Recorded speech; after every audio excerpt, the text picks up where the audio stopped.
Hello दोस्तों, नमस्ते, प्रणाम। कुसुम मिश्रा अवधि में आप सबका स्वागत है। राधे राधे, चरण छू कर स्पर्श प्रणाम करत है। मंग आप सबसे आशीर्वाद कामना करी थे। हमारे बहनी दीदी, हमारे भैया भाभी, हमारे सभी छोटे बड़े से सब हमारे सपोर्ट करें। जितना इतना आगे बढ़ावत गए, हमारे हौसला को और बढ़ावत जाएं और प्यार दुलार दिए जाएं। आज जो प्रयागराज मेला में इतना बड़ी दुर्घटना हो गई और सब पब्लिक जान से चले गए, मतलब ऐसा जीवन हमारे मेला न आए, न कुंभ का नहावन आए।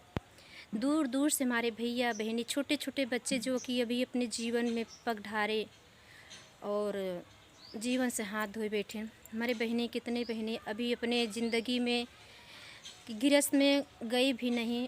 हमारे बहनी दीदी, हमारी माताएं बहनें, ऐसे अरहरे प्राण सबके चला गवा। एक गीत के माध्यम से आप तक पहुँचावे चाहिए था। और हमारे गीत कैसे बाटे, हम अपने से बनाए हैं। अगर अच्छा है तो लाइक कमेंट करिए, ज़्यादा से ज़्यादा शेयर करिए और अपने चाहने वाले तक ज़रूर पहुँचा दें। और आप सबको ज़रूर पसंद आए गीत, हमें पूरा विश्वास है कि सब इतने दूर से आए, ना ही चले साधन मिला। हम खुद अपने आँख से देख के आए। मौनी अमावस्या पे हम वहीं रहे। 11 बजे 1:30 बजे रात की हादसा है। हम खुद गंगा में गिरत गिरत बची है। तो हम खुद रास्ते में देख के हम लोग बाइक से गए रहे। हम लोग बाइक से निकले कि कोनो गुंजाइश नारी, कितनी हमारी बहनें, मारवाड़ी माताएं बहनें और सब कितने लोग को गिनाए, सब ऐसे पैदले चले जा रहे हैं। सर पे मौत की गठरी बांध के आए थे यहाँ पे नहाने के लिए। तो देर न करते हुए गीत को सुनावे चलते ही। कैसे लगा, प्यारे प्यारे कमेंट में आशीर्वाद और यह बहनी के उम्मीद हौसला ज़रूर बढ़ाओ। जहीं लाइक कर, जहीं ज़्यादा शेयर कर, जहीं। देर न करते हुए गीत को सुनावे चलते हैं। कुंभ मेला में गए सबक अलहरई परनमा हो। कुंभ मेला में गइल सबक अलहरई परनमा हो। ई कुंभ भवा अंतिम चरणवा। कुंभ मेला में गए सबक अलहरई परनमा हो। प्रयागराज कुंभ भवा अंतिम नहावन। नाही साधन पाए, सब पैदल ही आए। इतना बड़ा सब करहल श्रद्धा कुंभ नहाए। नाही जाननी अंतिम नहावन हो। नाही कई पाए कुंभ का नहावन हो। जनवा से हाथ धोई बैठेन। नाही जानन कुंभ का अंतिम नहावन हो। जनवा से हाथ धोई बैठेने। ए कुंभ प्रयागराज होइग अंतिम चरणवा हो। ए कुंभ प्रयागराज मेला होइग अंतिम चरणवा हो। जनवा से हाथ धोई बैठेने।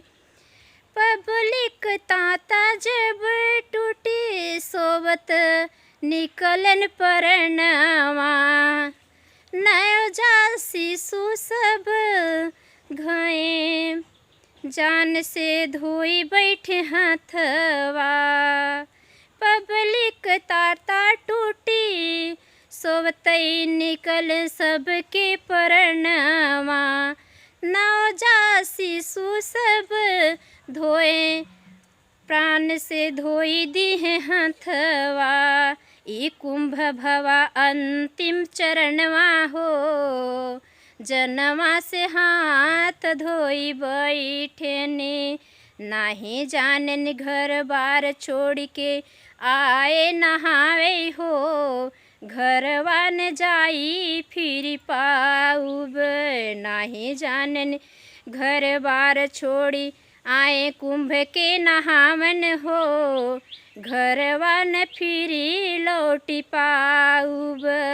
चला गए अलहरई परनवा हो। चला गए अलहरई परनवा हो।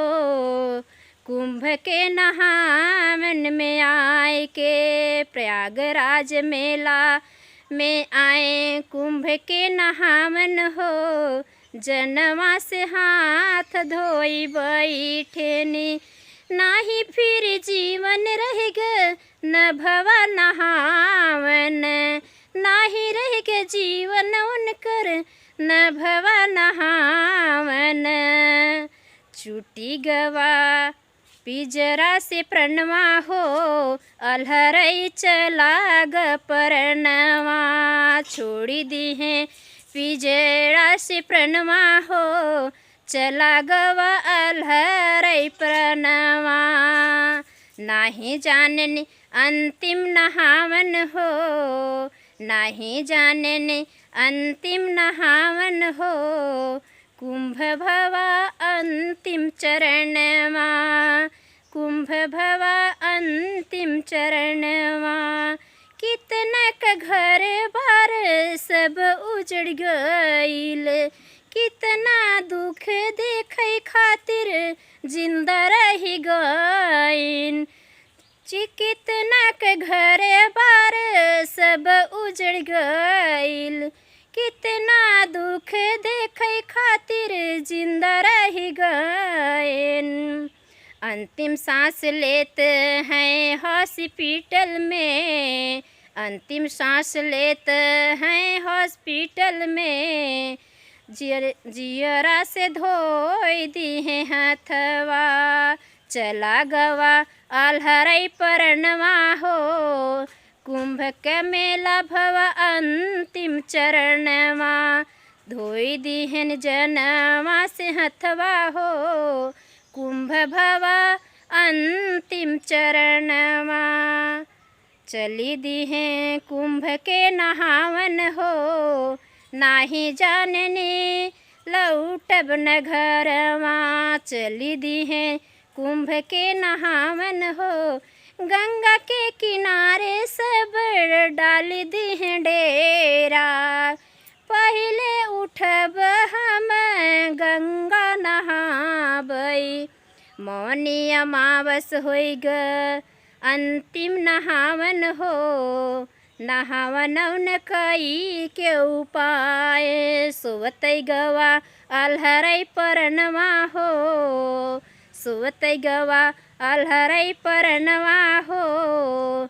सुबह फिर होई नाही पाएसी, सुबह फिर होई नाही पाएसी।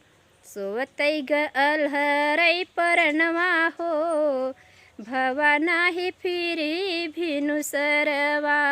सोतई गवा अलहरई परनवा हो, भवा नाही फिनु भिनु सरवा। धन्यवाद। कमेंट में ज़रूर प्यार प्यार कमेंट में आशीर्वाद दीजिए ही। राधे राधे। फिर मिलते हैं नेक्स्ट वीडियो में।